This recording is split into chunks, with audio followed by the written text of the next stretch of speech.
Saudara-saudara pendengar yang kami kasihi dimanapun Anda berada, Anda kembali bersama kami dalam acara Telaga, Tegur Sapa Gembala Keluarga.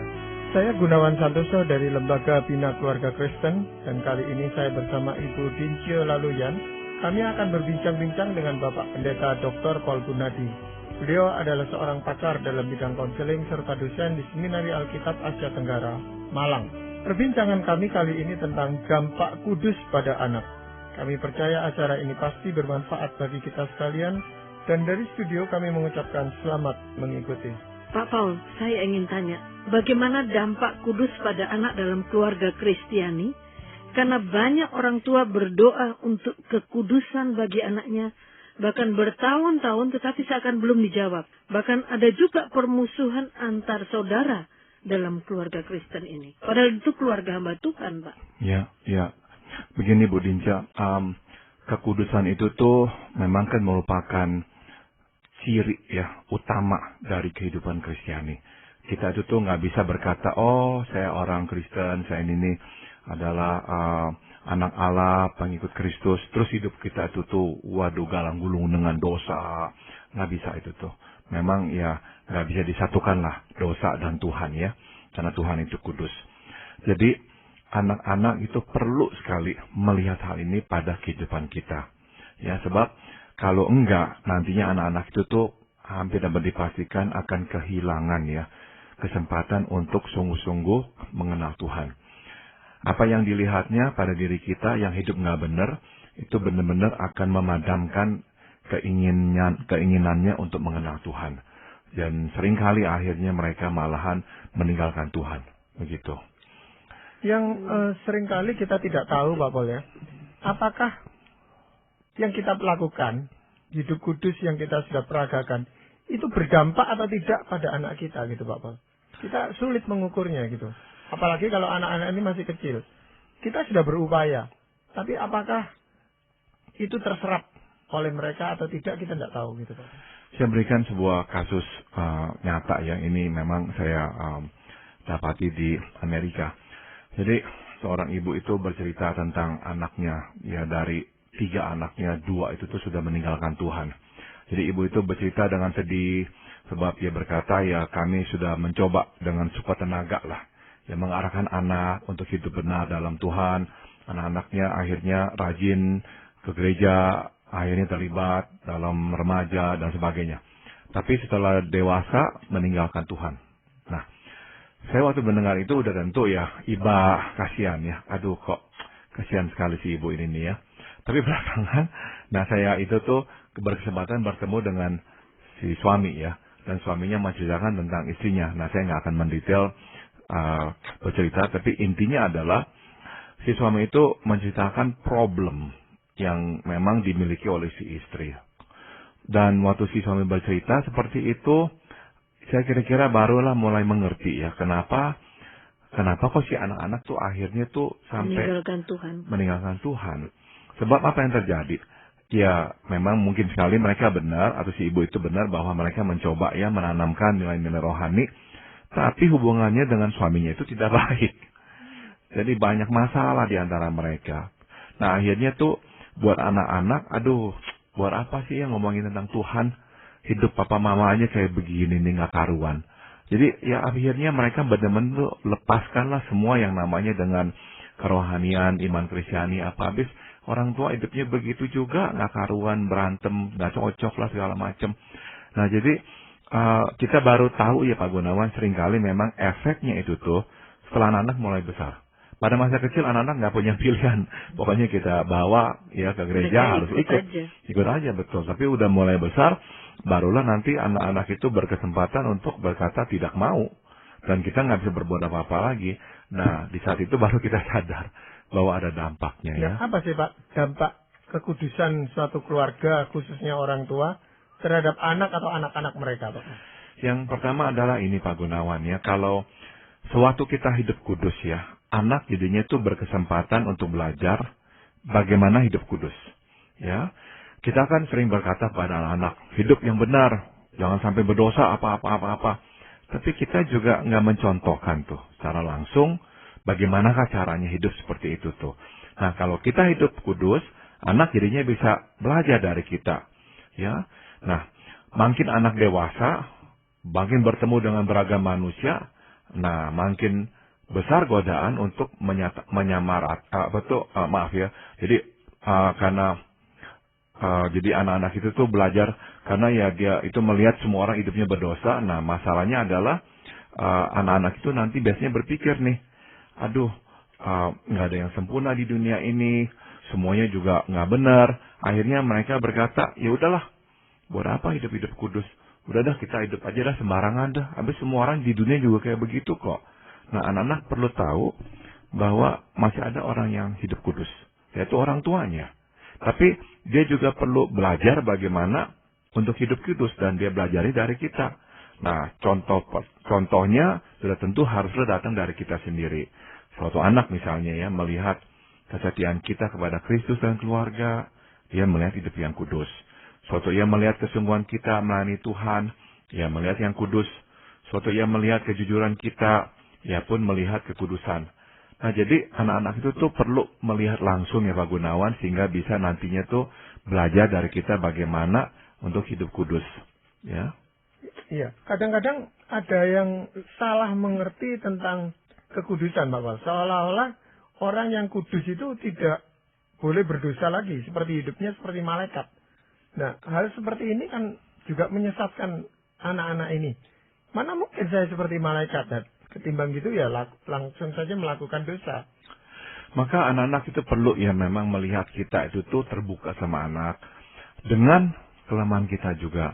Misalkan ada hal-hal yang pernah kita gumuli. Nah, biarlah anak-anak juga mendengar. Dan terutama bagaimana kita mengatasinya. Nah, jadi saya misalnya ngomong dengan anak-anak saya tentang saya dulu terlibat pornografi. Nah, dengan cara itulah anak-anak jadinya tahu bahwa saya juga bukan orang yang sempurna. Tapi ya dengan anugerah Tuhan saya bisa mengatasinya. Sehingga waktu anak saya mengalami pergumulan yang sama, dia bisa mencari saya dan ngomong-ngomong dengan saya. Nah, sekali lagi, jadinya tuh lewat hal-hal seperti itu, anak belajar bagaimana hidup kudus. Karena kita mengalaminya. Sekali lagi, saya nggak mengatakan, biarlah anak-anak melihat betapa sempurnanya kita. Oh enggak. Kita manusia biasa juga dicobai, kita kadang-kadang bisa jatuh juga. Nah, dalam hal inilah kita perlu memang terbuka mengakui keterbatasan kita. Ya, bukan hanya diri kita, tetapi lingkungan kita pun juga orang-orang yang berdosa gitu Pak Paul, yang penuh dengan kecemaran.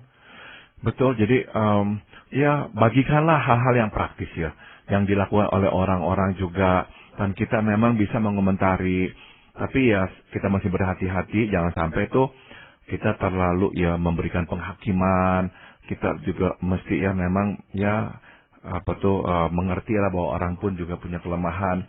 Tapi ya sekali lagi dengan cara-cara itu tuh kita mau mengatakan kepada anak-anak kita, inilah dunia ya. Memang penuh dengan orang-orang yang nggak kudus, tapi ya kita mau mencoba untuk belajar hidup kudus. Dan anak-anak melihat ya bahwa kita juga mencoba untuk hidup benar dan kudus di hadapan Tuhan. Ya, jadi sebenarnya yang dituntut atau yang dibutuhkan oleh anak-anak kita itu bukan tuntutan untuk hidup kudus, tetapi tuntunan bagaimana mereka bisa hidup kudus sesuai dengan kebenaran firman Tuhan. Tepat sekali Pak Gunawan. Teladan, betul. Lewat teladan kita memberikan tuntunan kepada anak-anak ya. Nah, ini bagus sekali Pak Gunawan mengangkat hal itu ya, karena seringkali memang di rumah itu yang kita lakukan ya. Memberikan tuntutan, harus begini, harus begitu. Tapi kita sendiri nggak menyediakan tuntunan itu. Ya, jadi waktu anak-anak mengerti, oh inilah caranya, akhirnya anak-anak belajar bagaimana dia bisa juga hidup benar di hadapan Tuhan. Jadi sebenarnya kekudusan itu dilatihkan di dalam diri anak gitu Bapak? Bisa dilatihkan atau dengan kata lain bisa diajarkan sebetulnya. Ya, lewat apa yang kita katakan dan sudah tentu lewat kehidupan kita sendiri. Tapi ada juga Pak Paul, saya melihat ada keluarga hamba Tuhan, anaknya saling bermusuhan. Dan juga ada yang tidak ke gereja karena sudah mempunyai akar pahit, sudah disatukan, sudah ditolong supaya mereka mengerti bahwa itu tidak baik. Tapi kelihatannya sulit terhadap keluarga ini. Itu kenapa itu Pak Paul? Mungkin sekali akarnya sih bukanlah masalah rohani ya Ibu ya. Tapi memang akarnya besar kemungkinan itu masalah keluarga ya. Akumulasi dari yang lama. Betul. Gitu. Betul. Jadi mungkin sekali terlalu banyak kemarahan, kepahitan kepada keluarga sendiri. Sehingga akhirnya anak-anak itu tuh memutuskan untuk terlepas sejauh-jauhnya lah. Nggak mau lagi tahu tentang kakaknya lah, adiknya lah, apalah. Ya karena memang mungkin sekali udah terlalu banyak kepahitan di situ. Dan itu hanya doa ya Pak? Ya, tentu harus berdoa. Tapi kalau orang tua menyadari hal ini, ya orang tua memang misalnya bisa memulai dengan keterbukaan. Kenyataan bahwa mereka nggak sempurna, udahlah diakui. Dan cobalah memperbaikinya. Sebab anak-anak tuh maunya melihat tuh perubahan. Anak-anak tuh nggak perlu lagi mendengar orang tua ngaku-ngaku salah, tapi nggak berbuat apa-apa, nggak mau mereka. Mereka maunya udah ngaku, tapi tunjukkanlah perubahan gitu. Benar-benar sekarang berubah, berbeda. Dan saya yakin anak-anak tuh kalau melihat orang tua berubah, mereka akan cepat kok mengampuni. Tapi juga ada anak hamba Tuhannya dipakai hebat oleh Tuhan, tetapi anaknya seakan-akan minder, seakan-akan tidak bisa percaya diri, sehingga dia tidak bisa maju. Itu kenapa itu Pak Paul? Ya banyak penyebabnya. Seringkali memang dalam keluarga di mana orang tua itu tuh sibuk ya, nggak bisa ya kadang-kadang ya anak-anaknya akhirnya agak terlantar, sehingga kuranglah mendapatkan perhatian, kasih sayang, dan dibangunkan dan diarahkan, sehingga akhirnya anak-anak itu tuh sepertinya itu tercecer di belakang. Nah ini memang bukan saja saya kira masalah dalam keluarga hamba Tuhan, tapi dalam segala keluarga yang memang kesibukannya sangat tinggi. Biasanya anak-anak akhirnya tercecer. Tidak banyak saya rasa orang tua yang berani mengungkapkan masa lalunya yang kelam, kelemahan-kelemahan dan dosa-dosanya. Dengan alasan anak saya belum siap untuk mendengar itu. Nanti kalau saya ceritakan malah pandangan dia terhadap saya menjadi jelek gitu Pak Paul. Nah ini bagaimana mengatasinya? Ya udah tentu ya anak-anak itu ya pada masa-masa kecil sekali yang nggak harus mendengar kelemahan-kelemahan kita. Tapi waktu kita mulai melihat bahwa mereka sudah di usia di mana kita juga bergumul ya dengan hal-hal tersebut, ya ada baiknya orang tua memang mengakui apa adanya. Ya, jadi dalam pengertian menyadari kesalahan dan mencoba memperbaikinya. Jangan kita itu tuh menyesali pernikahan kita atau pasangan kita. Kadang-kadang orang tua begitu tuh. Salah memilih pasangan ya, misalnya ya. Anggapannya, aduh saya keliru nih memilih suami saya. Terus kemudian itu yang dikomunikasikan kepada anak-anak. Salah milih papamu begini, harusnya saya nggak begini, salah papamu. Jadi menyesali menikah sama si papa. Nah, anak-anak jadinya tuh bukannya tambah terbangunkan, tambah terpuruk ya. Jadi kalau bisa, ya janganlah ya menyesal-nyesalkan pilihan kita tentang pasangan kita. Tapi biarlah ya kalau kita mau cerita tentang hal-hal yang lain yang memang kita perbuat dulu, yang kita tahu itu salah, dan kita sekarang sadari, dan sekarang kita sudah berubah. Nah, lewat hal-hal itu, anak-anak akhirnya ya bisa lebih mengerti gitu. Ya. Bagaimana supaya tidak ada kekhawatiran bahwa anaknya akan mengulang dosa yang dilakukan oleh si ayah ini? Udah tentu memang kita itu tuh nggak bisa ya memastikan bahwa anak itu nggak akan melakukannya gitu. Tapi ya kita dengan hidup kudus, dengan hidup benar, itu tuh menjadi sebuah daya tarik sebetulnya Pak Gunawan ya. Sebab begini ini ya. Anak-anak kan mengerti bahwa dunia ini kotor ya. Banyak sekali orang-orang yang berdosa dalam hidup ini nih. Nah, waktu kita hidup benar, waktu kita hidup kudus ya, anak tuh akan nantinya tuh diingatkan bahwa di tengah-tengah dunia yang kotor ini nih masih ada orang yang hidupnya bersih. Saya dulu pernah punya temen ya, Pak Gunawan Ibu Dinja. Dia itu tuh cerita bahwa papanya itu orang yang sangat jujur. Begitu jujurnya waktu dia kerja sebagai salesman, disuruh untuk ya membohongi ya pelanggan tentang produknya, dia menolak. Karena dia menolak diberhentikan, disuruh pulang langsung. Nah dia cerita sama saya, papanya tuh sejujur itu hidupnya. Dan memang pada masa pertumbuhannya hidup mereka sangat pas-pasan. Itu saya tahu karena saya kenal mereka. Namun ya setelah anak dewasa Tuhan berkati ya dengan melimpah. Namun ini nih yang selalu anaknya katakan, papa saya itu orang yang paling jujur di dunia. Jadi ini hal yang bagus ya. Karena si Teladan anak, yang bagus. teladan yang bagus, karena si anak setelah dewasa, dia pasti melihat di dunia itu tuh banyak orang yang nggak Banyak yang jujur. tidak jujur. Ya, tapi dia masih bisa berkata, masih ada yang jujur. Berarti kalau orang berkata, hiduplah jujur dan bisa hidup jujur, dia akan berkata, masih dimungkinkan. Kalau orang berkata, mana mungkin sih hidup jujur, dia masih bisa berkata, papa saya hidup jujur. Meskipun kami dulu hidup di pas-pasan, ya bisa hidup. Dan sekarang kami hidupnya sangat baik sekali. Jadi ya, sekali lagi, waktu dia melihat adanya yang jujur di rumahnya, itu menjadi sebuah pilar, sebuah kekuatan bagi dia untuk hidup jujur. Karena ternyata bisa hidup jujur, dan dia melihat juga Tuhan memberkati orang yang hidupnya jujur itu. Ya, tapi ada anak yang justru menyesali kenapa orang tuanya begitu jujurnya sampai mereka tidak bisa hidup Maju. yang layak gitu, Pak Paul. Nah, memang kadang-kadang anak-anak itu tuh ya karena nggak ngerti, ya merasa begitu ya. Terutama pada masa kecil.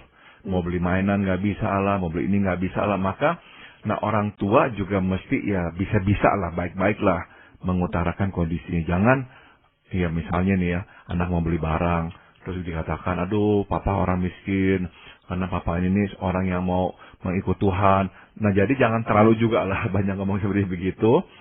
Ya biarkanlah perbuatan kita lah yang berbicara. Sehingga anak dia melihat bahwa ya inilah papa saya, inilah mama saya.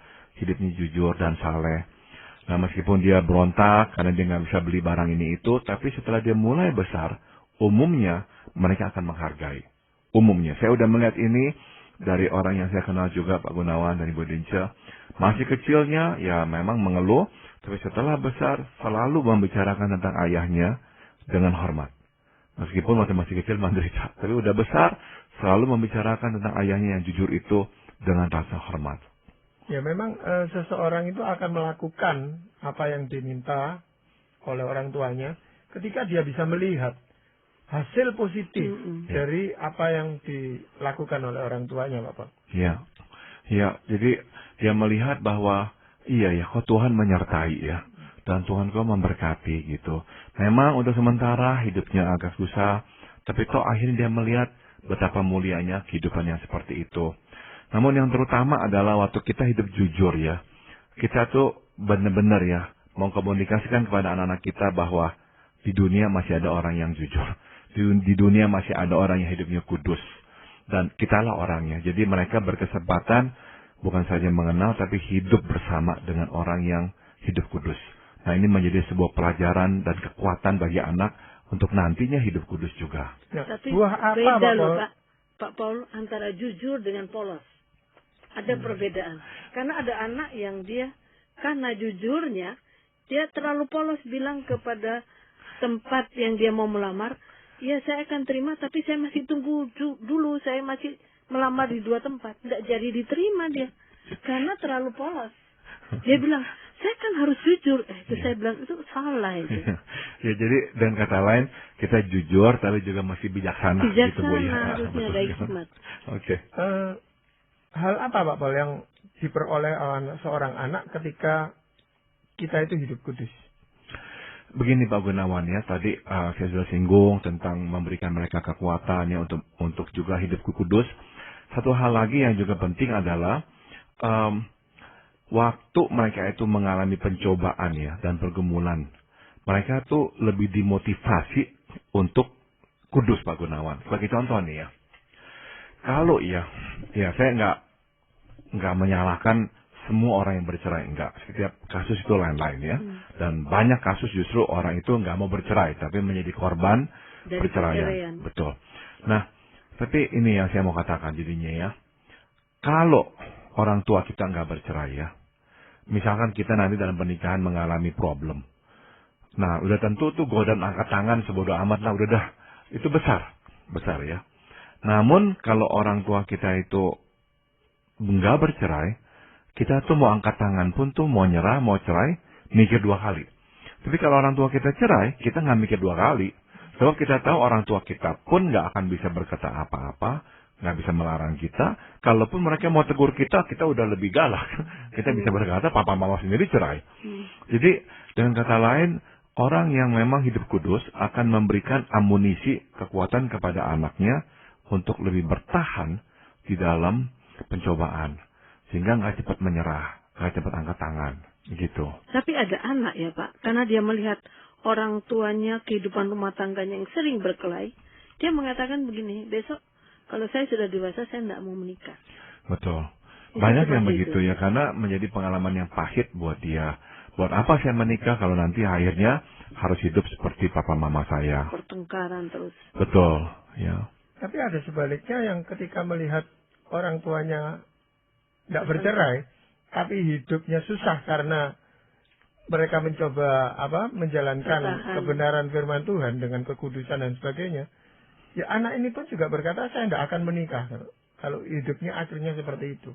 Ya. Nah sebenarnya orang tuanya memberikan contoh, Ya. tapi dia melihat wah pernikahan ini tidak cocok buat saya. Diambil negatifnya berarti. Betul, betul.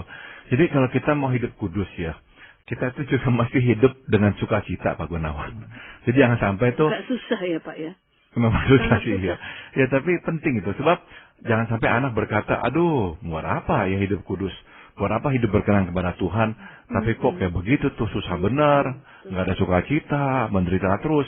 Nah, jadi itu juga akhirnya membuat anak berpikir ya buat apa?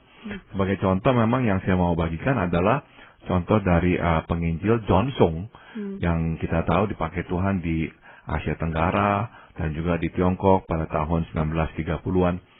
Nah, waktu dia mau menjadi hamba Tuhan memang kan dia menolak mati-matian karena memang ya dia udah ada ambisinya, dia mau menjadi apa, tapi terus Tuhan panggil dia.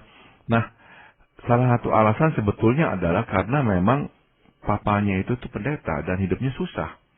Jadi rupanya tuh mereka menaruh harapan yang besar pada John Sung.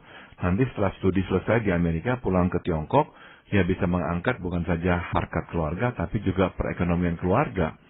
Nah, waktu dia pulang dan dia berkata dia mau menjadi seorang hamba Tuhan, orang tuanya kecewa luar biasa. Tapi ya bisa dimengerti ya, karena orang tua itu hidup susah sebagai seorang hamba Tuhan. Jadi si anak mengembangkan pikiran nggak mau jadi hamba Tuhan. Dan mungkin saja ya, bukan saja orang yang susah, tapi mungkin juga orang tuanya kadang-kadang mungkin ya menyesali nasibnya, kok jadi susah begini nih. Nah maka kalau kita mau hidup kudus, ya benarlah hidupnya ya dengan sukacita lah, jangan sampai ngeluh terus saja tentang, aduh saya ini jadi gara-gara ikut Tuhan, hidup saya kayak begini, gara-gara ikut Tuhan hidup saya kayak begini, ngeluh kan sini akhirnya anak-anak berkata, nggak mau dah hidup kudus, habis papa mama lihat kayak begitu hidupnya sama susah. Jadi justru mesti ada sukacita meskipun kita mungkin pas-pasan, tapi ada sukacita karena kita melihat Tuhan toh tetap memelihara, tetap bersyukur sehingga anak-anak akan menangkap itu tuh yang penting tuh. Ya, hidup benar di hadapan Tuhan, kita bisa tetap dengan sukacita hidup buat Tuhan. Ya memang seringkali yang kita jumpai itu banyak anak yang tidak mau melanjutkan profesi dari orang tuanya karena dia melihat kehidupan yang seperti itu susah gitu Bapak. Bukan hanya dalam segi menjadi pendeta atau penginjil, tetapi untuk pekerjaan-pekerjaan yang lain, misalnya jadi polisi, misalnya jadi pegawai gitu. Dan orang tuanya ada yang menganjurkan, kamu sudah kalau besar jangan jadi seperti papa. Jadi dia ya punya image bahwa kehidupan itu kalau dijalani dengan jujur, dengan tulus akan menimbulkan kesulitan dalam kehidupannya. Nah ini ajaran yang memang tentu nggak sesuai ya dengan kehendak Tuhan. Sebab ya Tuhan menghendaki kita itu hidup berkenan kepadanya. Dan ya udah terima ya konsekuensinya. Mungkin kita nggak bisa naik pangkat, ya mungkin kita nggak bisa mengumpulkan kekayaan, ya nggak apa-apa. Tapi waktu anak melihat orang tuanya hidup dengan sukacita, melayani Tuhan, hidup buat Tuhan, itu menjadi kekuatan yang besar buat anak-anak ini. Contoh adalah kehidupan dari Dr. James Dobson, Pak Gunawan, seorang psikolog Kristen di Amerika Serikat. Nah dia cerita papa mamanya tuh hidupnya pas-pasan, karena di tahun-tahun itu tuh papa mamanya ya bergantung pada ya pemberian jemaat, pemberian gereja, waktu papanya menjadi seorang penginjil keliling berkhotbah. Nah, kadang-kadang ya kurang.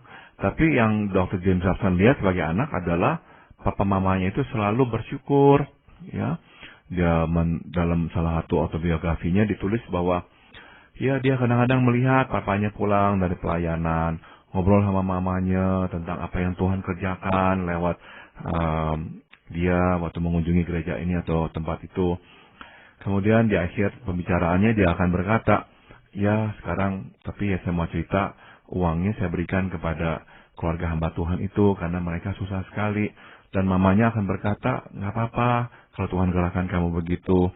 Sehingga Dr. Dobson melihat papa mamanya hidup dengan begitu sukacita, penuh syukur dan rukun. Itu menjadi bekal rohani yang luar biasa buat dia.